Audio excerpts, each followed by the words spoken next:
మిత్రులందరికీ కూడా నమస్కారం. ఎన్నికల పర్వం తెలంగాణలో స్టార్ట్ అయింది 18వ తారీఖున. అది ఒకటి వాళ్ళు మాట్లాడేటప్పుడు ఏం మాట్లాడారంటే వాళ్ళు గతంలో అధికారంలో ఉన్నారా లేరా, గతంలో వాళ్ళు వేరే పార్టీల నుంచి నాయకులను తీసుకున్నారా లేదా, అది చెయ్యనప్పుడు వాళ్ళు మాట్లాడాలి. వాళ్ళు మా కాంగ్రెస్ లీడర్లందరినీ తీసుకొని ప్రధాన ప్రతిపక్షం అనేది లేకుండా, కనీసం అసెంబ్లీలో ఆఫీస్ అనేది లేకుండా ఖాళీ చేయించి నడి రోడ్డు మీద వదిలిపెట్టేసి, అదేవిధంగా 9 సంవత్సరాల కాలం వాళ్ళకి అధికారం ఇచ్చిన ప్రజలు కూడా ఇచ్చిన హామీలు నెరవేర్చకపోగా కనీసం 5 నెలలు కానటువంటి పార్టీలోకి ఎవరిష్టం వాళ్ళదండి. మీ దాంట్లోకి వస్తేనే వాళ్ళు మంచోళ్ళు, లేకపోతే వేరే పార్టీలోకి వస్తేనే చెడ్డోళ్ళ.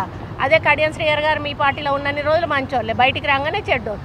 ఎవరి ప్రజాస్వామ్యంలో ఎవరి వ్యక్తిత్వం వాళ్ళ ఇష్టం ఉన్నట్టు వాళ్ళు చేస్తారు. అడిగే అధికారం మీకు లేదు. మీకు సత్తా ఉంటే మీ క్యాండిడేట్ని గెలిపించుకోండి, అంతేగాని కడియం శ్రీహరి గారు ఆల్రెడీ వచ్చారు. కాంగ్రెస్ పార్టీ విధి విధానాల మీద నమ్మకంతో వచ్చారు. టీఆర్ఎస్ పార్టీ విధి విధానాలను కూడా ఎండగట్టే వచ్చారు. వాళ్ళు ఎందుకు మారుతున్నామని చెప్పారు. ఒకవేళ వాళ్ళకి ఏమన్నా కొంచెమన్నా ఇంగిత జ్ఞానం ఉంటే వాళ్ళు చేసిన తప్పులను వాళ్ళు ఒకసారి వెనక్కి తీసుకుంటే, ఈరోజు వాళ్ళ కూతురు అరెస్ట్ అవ్వడం అయితేనేమి, ఈరోజు కేటీఆర్ ఫోన్ ట్యాపింగ్ అయితేనేమి, ఇంకా చాలా రాబోతున్నాయి. అవన్నీ కూడా వాళ్ళు చేసిన తప్పులను వీళ్ళ మీద వేసి రుద్దే ప్రయత్నం చేయడం సరైంది కాదు. వాళ్ళు అక్కడ తప్పు జరుగుతుంది కాబట్టి ఒక మంచి పార్టీలోకి వెళ్ళి మంచి ప్రజాసేవ అందిద్దామని కాంగ్రెస్ పార్టీలోకి వచ్చారు. వచ్చిండ్రు, నామినేషన్ వేసింది, అయిపోయింది. ఇంకా తిడితే ఏమొస్తుంది? అది చాలా తప్పు. వాళ్ళ దగ్గర జరిగింది గతంలో, అప్పుడు ఎవరో మేము మాట్లాడలేదు. ఇప్పుడు ఆయన మాట్లాడడం చాలా తప్పు. ఎందుకంటే ఒక ఫ్రస్ట్రేషన్లో ఉన్నారు వాళ్ళు మొత్తానికైతే. ఆ ఫ్రస్ట్రేషన్లో ఇటు కేటీఆర్ కానీ అటు హరీష్ రావు కానీ ఏం మాట్లాడుతున్నారో తెలియకుండా మాట్లాడుతున్నారు. అందులో ఇదొకటి. ఎలక్షన్లు అయినాక రేవంత్ రెడ్డి కాంగ్రెస్లో ఉన్నాడు, బీజేపీలోకి పోతాడని చెప్పి వ్యాఖ్యలు. ఇంకోటి మేము ఇచ్చిన ఉద్యోగాలు ఆయన ఇచ్చిన అని చెప్పుకుంటున్నారు వ్యాఖ్యలు. వాళ్ళు ఇస్తే పత్రాలు ఎందుకు ఇవ్వలేదండి? ఉద్యోగాలు ఇస్తే వాళ్ళకి ఆర్డర్స్ కాపీస్ ఇవ్వాలి కదా. ఆ నోటిఫికేషన్స్లో అన్ని డిపార్ట్మెంట్లలో ఎన్నెన్ని ఖాళీ ఉన్నాయి మాత్రం వాళ్ళు ఐడెంటిఫై చేసి పెట్టారు. కొన్ని నోటిఫికేషన్లు ఇచ్చిండ్రు, కొంతమందితోటి కోర్టులలో కేసులు వేపించిండ్రు. అవి కూడా ఇంప్లిమెంటేషన్ చేయలేదు. అవి మేము ఓపెన్ చేసి ఈరోజు ఇంప్లిమెంటేషన్ చేసి వాళ్ళకి ఉద్యోగాలు ఇస్తున్నాం. దాన్ని తప్పు పట్టడానికి ఎక్కడ లేదు. మీరు చేసి ఉండాల్సింది మీరు చేయలేదు, మేము చేస్తూ ఉన్నాము. ఇక బీజేపీలోకి పోయేటట్టయితే మాకేం అవసరం పోవడానికి? మాకేమన్నా సంఖ్యాబలం తక్కువ ఉన్నదా? మాకేం తక్కువ ఉన్నదని పోతాం. ఇక్కడ గెలిచాము, రేపు అక్కడ గెలుస్తాం. ఈరోజు బీజేపీ గ్రాఫ్ అంతా పడిపోతూ ఉంది. అందుకే తెలంగాణ మీద పడ్డారు. ఇప్పుడు వచ్చి ఇక్కడ ఎక్కడైతే కాంగ్రెస్ పార్టీ ఎక్కువ సీట్లు గెలుస్తుందో అక్కడ పడ్డారు. ఇప్పుడు తెలంగాణ మీద కాన్సన్ట్రేషన్ ఉంది. నార్త్ సైడ్ అంతా కూడా ఇప్పటికే వాళ్ళకు పోయిందని తెలుసు. మాకు బీజేపీలోకి పోవాల్సిన అవసరం లేదండి. కాంగ్రెస్ పార్టీగానే ఉంటుంది. కాంగ్రెస్ పార్టీ గెలిచినా ఓడినా కూడా కాంగ్రెస్ పార్టీలోనే మేము ఉంటాం తప్పితే పార్టీ మరి బీజేపీలోకి పోవాల్సిన అవసరం అంతకంటే లేదు. అందులో మతతత్వ పార్టీ, మాది సెక్యులర్ పార్టీ. మతతత్వ పార్టీలోకి పోయి మేము ప్రజల మధ్యలో చిచ్చు పెట్టేటువంటి మనస్తత్వం కాంగ్రెస్ పార్టీది కాదు. ఎట్టి పరిస్థితుల్లో కూడా రేవంత్ రెడ్డి గారు బీజేపీలోకి పోతారు.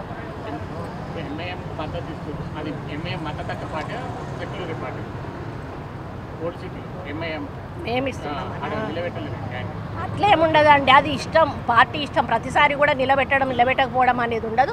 పరిస్థితులను బట్టి అదే సీఎం గారు, గతంలో ఉన్న సీఎం గారు కూడా చెప్పారు, ఇష్టం ఉన్నప్పుడు నిలబెట్టుకుంటాం, ఇష్టం లేకపోతే అది పార్టీ ఇష్టం. అదేదో వాళ్ళకి సపోర్ట్ చేయడానికి నిలబెట్టలేదు అనేది అబద్ధం, అది కరెక్ట్ కాదు.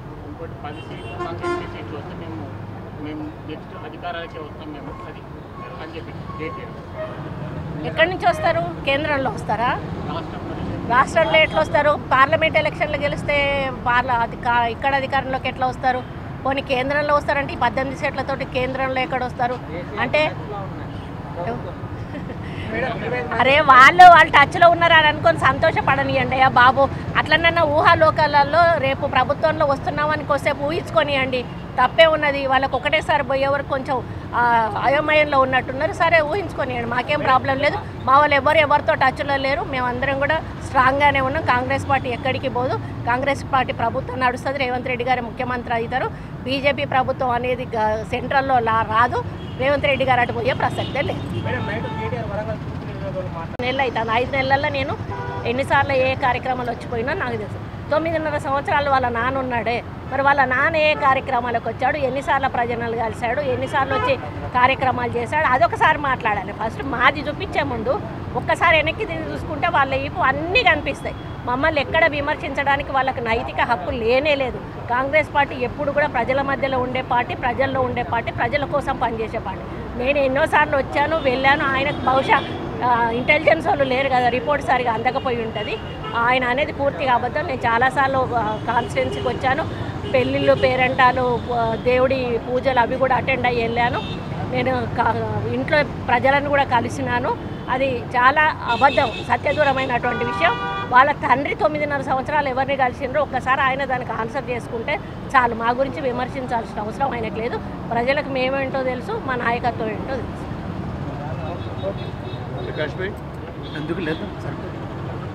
నామినేషన్ ప్రక్రియ పూర్తిగా పోతున్న తరుణంలో కాంగ్రెస్ పార్టీ అభ్యర్థిగా కడియం కావ్య గారు నామినేషన్ వేయడం జరిగింది. వారి నామినేషన్కు నేను ప్రపోజ్ చేస్తూ ఈరోజు వారి నామినేషన్లో పాల్గొనడం కూడా జరిగింది. ఇదే రోజు 4:30కి సాయంత్రం ముఖ్యమంత్రి గారి బహిరంగ సభ కూడా ఉన్న విషయాన్ని సందర్భంగా మీ అందరికీ కూడా విన్నవించుకుంటా ఉన్నాను. నేనైతే మెదక్ ఇన్ఛార్జ్గా అక్కడ గ్రామాన కూడా క్యాండిడేట్ వెంట తిరుగుతూ ఉన్నాను. ఇక్కడ రేవూరు ప్రకాష్ రెడ్డి గారు, అదేవిధంగా ఇక్కడ అడిషనల్ ఇన్ఛార్జ్గా శ్రీధర్ బాబు గారిని కూడా వేయడం జరిగింది. ఇక్కడ కూడా ప్రజల్లో మంచి స్పందన ఉంది. కాంగ్రెస్ పార్టీ అభ్యర్థులను గెలుపు కోసం మేమందరం కూడా కృషి చేస్తామని నాయకులు, కార్యకర్తలు చెప్పడమే కాకుండా ప్రజలు కూడా ఈ కాంగ్రెస్ పార్టీ ప్రభుత్వాన్ని, రేవంత్ రెడ్డి గారి ముఖ్యమంత్రి ఆధ్వర్యంలో తీసుకున్నటువంటి నిర్ణయాలను చూసిన తర్వాత కేంద్రంలో కూడా కాంగ్రెస్ పార్టీ వస్తేనే మళ్ళీ భారతదేశానికి ఇందిరమ్మ రాజ్యం వస్తుంది అనే ఒక విశ్వాసంతో అందరూ కూడా కాంగ్రెస్ వైపే చూస్తున్న విషయం మనందరికీ కూడా తెలుసు. ఇకపోతే ఒక పక్క బీజేపీ, టీఆర్ఎస్ ఆ రెండు కూడా అంతర్గతంగా ఒక అండర్స్టాండింగ్లో ఉండి బయట మాత్రం ఒకరినొకరు తిట్టుకొని, మరి ఇన్ని రోజుల లేని డ్రామా ఈరోజు కవితను అరెస్ట్ చేసి కావాలని ఒక డ్రామా క్రియేట్ చేసి హైప్ పెంచుకోవడానికి బీజేపీ ప్రయత్నం చేస్తూ ఉంది. ఒక పక్క టీఆర్ఎస్ వాళ్ళేమో వాళ్ళ లీడర్లందరినీ కూడా బీఆర్ఎస్లోకి పంపించి బీఆర్ఎస్ ఓటు బ్యాంకును పెంచే ప్రయత్నం చేస్తూ ఉంది.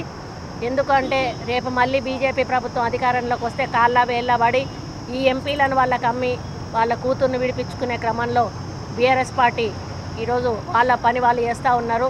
ఏది ఏమైనా కూడా 9.5 సంవత్సరాల బీజేపీ పాలనను చూశారు ప్రజలు, 9.5 సంవత్సరాల బీఆర్ఎస్ పాలనను చూశారు. కేవలం కుటుంబాలకు సంబంధించి ఇక్కడ పరిపాలన జరిగింది, కోటీశ్వర్లకు సంబంధించి సెంట్రల్లో పరిపాలన జరిగింది. నిరుపేదలకు మాత్రం ఎక్కడా కూడా న్యాయం జరగలేదు. ముఖ్యంగా తెలంగాణ అన్నింట్లో కూడా నష్టపోయింది. రాష్ట్ర ప్రభుత్వం ద్వారా నష్టపోయింది, కేంద్ర ప్రభుత్వం ద్వారా కూడా తెలంగాణ నష్టపోయింది. ఏ తెలంగాణ అయితే సోనియమ్మ మన ప్రజల కోసం ఇచ్చారో ఎవరికీ కూడా న్యాయం జరగలేదు అనేది మనందరికీ కూడా తెలిసినటువంటి విషయం. ఇది ఒక మంచి అవకాశంగా ప్రజలందరూ ఎదురు చూస్తూ ఉన్నారు. ఇప్పటికే తెలంగాణలో నిరుద్యోగ సమస్యను తీర్చడానికి 30,000 40,000 ఉద్యోగాల వరకు కూడా ఇవ్వడం జరిగింది. మరి బీజేపీ ప్రభుత్వం సంవత్సరానికి 2 కోట్ల ఉద్యోగాలు ఇస్తామని చెప్పి ఒక్క ఉద్యోగం కూడా ఇవ్వనటువంటి పరిస్థితి మనం చూసాము. ఈరోజు రాహుల్ గాంధీ గారు 6 గ్యారెంటీలు ప్రవేశపెట్టిన తర్వాత 6 గ్యారెంటీల మీద విశ్వాసంతో తెలంగాణలో ఏ విధంగానైతే ప్రభుత్వం వచ్చిందో కేంద్రంలో కూడా అదే పద్ధతిలో ఇందిరమ్మ రాజ్యం కోసం 6 గ్యారెంటీలను ప్రజలందరూ కూడా నమ్మి కాంగ్రెస్ పార్టీని గెలిపించడానికి కృషి చేస్తారు.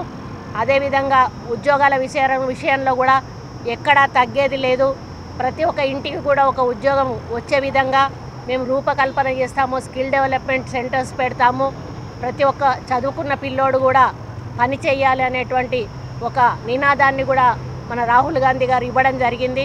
ఇక మహిళలకైతేనేమి, ఇండస్ట్రీస్ అయితేనేమి, వాళ్ళ చెప్పుకుంటూ పోతే గతంలో ఇందిరమ్మ పాలనను మరిపించే విధంగా ఈసారి కాంగ్రెస్ మేనిఫెస్టో ఉంది అని చెప్పడంలో అతిశయోక్తి లేదు. కాబట్టి తప్పకుండా ఈ ఎన్నికల్లో కేసీ వేణుగోపాల్ గారు వచ్చినప్పుడు ఒకటే మాట చెప్పారు, మిషన్ 15 అట్లీస్ట్ 15 స్థానాలు మనం గెలవాలి. దానికి మిషన్ 15గా నామకరణం చేశారు. కాబట్టి ఆ 15 స్థానాలు గెలిచి కేంద్రానికి అప్పచెప్తాం, సోనియా గాంధీ గారికి, రాహుల్ గాంధీ గారికి అప్పచెప్తాం. దాంట్లో వరంగల్ సీటు కూడా ఒకటిగా ఉంటుందని ఘంటాపదంగా చెప్తూ కడియం కావ్య గారు భారీ మెజారిటీతో గెలవబోతున్నారు. ఇక్కడ ఉన్నటువంటి అభ్యర్థుల గురించి నేను చెప్పాల్సిన అవసరం లేదు. ఒకరేమో మరి గతంలో ఎమ్మెల్యేగా చేసి భూ కబ్జాలు ఏదైతే ఉందో మైన్ మాఫియా ఇటువంటి చేసినటువంటి వ్యక్తి ఒకరైతే, మరొకరు జిల్లా పరిషత్ స్థాయిలో ఆయన చేసే అవకతవకలు ఆయన చేశాడు. ఇటువంటి క్యాండిడేట్ల ముందు ఒక చదువుకున్న అమ్మాయి, డాక్టర్గా ప్రాక్టీస్ చేస్తున్నటువంటి అమ్మాయి, ప్రజలకు సేవ చేయాలని తన తండ్రి నుంచి వచ్చినటువంటి రక్తం ఆమెకు రాజకీయాల వైపు నడిపించడం జరిగింది. మరి శ్రీహరి గారు కూడా ఒక మంచి నాయకుడిగా పేరు తెచ్చుకున్నారు, మచ్చలేని నాయకుడిగా. ఈ మధ్యకాలంలో కొందరు ఏమో పేలుతూ ఉన్నారు, కానీ వాళ్ళ మచ్చలు వాళ్ళు వెనక్కి తిరిగి చూసుకుంటే బాగుంటుంది. కానీ కడియం శ్రీహరి ఇది అని వేలెత్తి చూపేటువంటి ఎటువంటి మచ్చలేని నాయకుడు కడియం శ్రీహరి గారు. ఆయన కూతురు ఈరోజు బరిలో నిలబడడం మా కాంగ్రెస్ పార్టీకి చాలా మేలు జరుగుతుంది. భారీ మెజారిటీతో మేము ఆ క్యాండిడేట్ని గెలిపించుకొని పార్లమెంటుకు పంపించి మరి కేంద్రంలో కూడా కాంగ్రెస్ ప్రభుత్వాన్ని ఏర్పరచుకొని ఇందిరమ్మ రాజ్యం తెచ్చుకొని అన్ని విధాల నిరుపేదలకు సంక్షేమం అభివృద్ధి అందిస్తామని ఈ సందర్భంగా తెలియజేసుకుంటూ సెలవు తీసుకుంటాం. నమస్కారం.